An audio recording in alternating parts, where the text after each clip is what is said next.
Hi hello എല്ലാവർക്കും ഏറ്റവും പുതിയ റിവ്യൂലേക്ക് നമ്മൾ റിവ്യൂ ചെയ്യാൻ വേണ്ടി ഇപ്പോൾ ഈ അടുത്തായി റിലീസ് ചെയ്ത കോൾ ഹിം ഓജിനെ കുറിച്ച് ഡീറ്റെയിൽ റിവ്യൂ പറയാൻ വേണ്ടി പോകുന്നത്.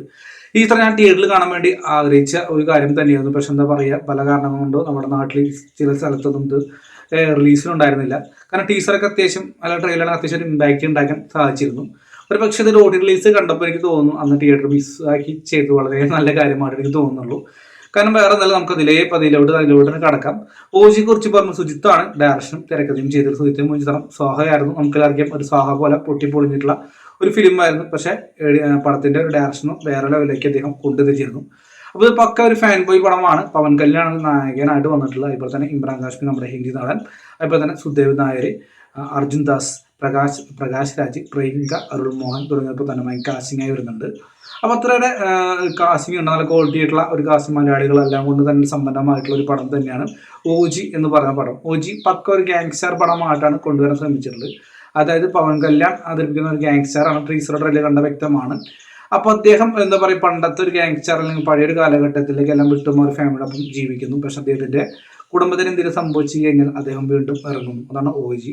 അതായത് പഴയ കാലത്തെ ഒരു ഗാങ്സ്റ്റർ ചില ഇൻസിഡന്റ് കൊണ്ട് തന്റെ ഫാമിലിക്ക് സംഭവിക്കുന്നു. അതിനെതിരെ അദ്ദേഹം വീണ്ടും കളക്ടറായിരുന്നു. ഇതാണ് ഇതിന്റെ കണ്ടന്റ് ആയിട്ട് കൊണ്ടുവരാൻ ശ്രമിച്ചിട്ടുള്ളത്. ഇതിൽ പ്രധാനമായിട്ടും പോസിറ്റീവ് ഘടകമായി പറയാൻ തമ്മൻ ചെയ്തുള്ള മ്യൂസിക് തന്നെയാണ് പടത്തിന്റെ ജീവൻ നൽകുന്നത്. പല പല ഭാഗത്തും ഡൗൺ ആവുന്ന ഭാഗത്ത് പോലും ആ മ്യൂസിക് അത്യാവശ്യം സപ്പോർട്ട് ചെയ്തിരുന്നു. അതുപോലെ തന്നെ പ്രകടനത്തിന്റെ കാര്യത്തിൽ നോക്കിക്കഴിഞ്ഞാൽ പവൻ കല്യാൺ ഒഴികെ ബാക്കി എല്ലാവരും ഗംഭീരമായി തന്നെയാണ് പ്രകടനം കാഴ്ചവെച്ചതിന് പറയുന്നു. പ്രിയങ്ക അരുൾമോഹൻ പോലും ചെറിയ സ്പേസ് ഉള്ള പോലും അവർ എനിക്ക് തോന്നുന്നു സമീപകാലത്ത് വെച്ച് ക്യൂട്ട്നെസ് ഒന്നും വാരി വിതറാതെ വളരെ നൈസായി തന്നെ അവതരിപ്പിച്ച ഒരു കഥാപാത്രം തന്നെയാണ്.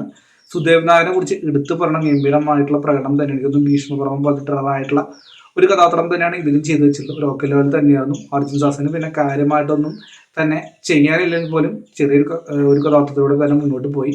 ഇമ്രാൻ ഹാഷ്മി ബിൽഡപ്പ് ഒക്കെ കൊടുത്ത് ഗംഭീരമായി തന്നെയാണ് അദ്ദേഹത്തിന്റെ ഫസ്റ്റ് ഹാഫിലൊക്കെ കൊണ്ടുവരാൻ ശ്രമിച്ചത്. സെക്കൻഡ് ഹാഫിലോട്ട് വരുമ്പോഴും പക്ഷെ ക്ലൈമാക്സിൽ എത്തുമ്പോൾ നായകന് മുമ്പിൽ മുട്ട് തുറന്ന അണ്ടർവേൾഡ് ഡോൺ ആയിട്ട് മാറുന്ന ഒരു കഥാപാത്രമായിട്ടാണ് ഇമ്രാൻ ഹാഷ്മി കഥാപാത്രമായിട്ട് മാറുന്നത്. പ്രകാശ് അറിയാലോ, സ്ഥിരം കഥ പോലെ തന്നെ ഒരു ഓക്കെ ലെവലായിട്ട് അദ്ദേഹം ചെയ്തു വെച്ചിട്ടുണ്ട്.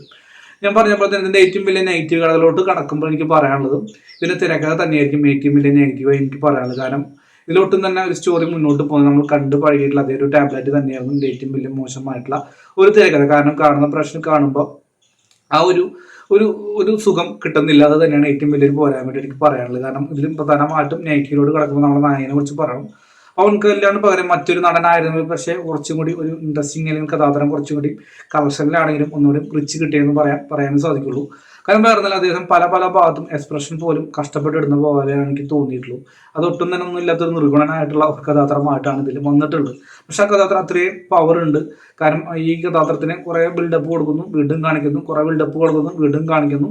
കാരണം എന്ന് വെച്ച് കഴിഞ്ഞാൽ പൊക്കിയടിക്കാൻ ഈ കഥാപാത്രത്തിന് യോജി എന്ന് പറയുന്ന കഥാപാത്രം എല്ലാവർക്കും ഭയപ്പെടുന്നു. 100-300 ആൾക്കാരെ ഒറ്റ വെട്ടിന് കൊന്നിട്ട് നിൽക്കുന്നതാണ്. ഒരുപാട് തള്ളുകൾ കൊടുക്കുന്നുണ്ട്. തള്ളിന് അതിൽ യാതൊരു പഞ്ഞില്ല. അപ്പൊ അത്രയേറെ ബിൽഡപ്പ് കൊടുത്തുള്ള അണ്ടർവേൾഡ് ഡോണാണ് ഇതിൽ പറയുന്നുണ്ട്. ഇതൊക്കെയാണ് റിയൽ ഗാങ്സ്റ്റർ എന്ന് പറയുന്നുണ്ട്. അപ്പൊ അത്രയേറെ ബിൽഡപ്പും കാര്യങ്ങളൊക്കെ കൊണ്ടുവരാൻ ശ്രമിച്ചിട്ട് പക്ഷെ ആ കഥാപാത്രം ആയതുകൊണ്ടായിരിക്കും ഒട്ടും തന്നെ ആ ഒരു എക്സ്പ്രഷൻ ഒന്നും വരാത്തതുകൊണ്ട് തന്നെ എനിക്കൊരു ഓക്കെ ലെവലായിട്ട് എനിക്ക് തോന്നിയില്ല കഥാപാത്രം. ബാക്കിയെല്ലാം മെച്ചപ്പെടുത്തി തന്നെ മുന്നോട്ട് പോകുന്നുണ്ട്.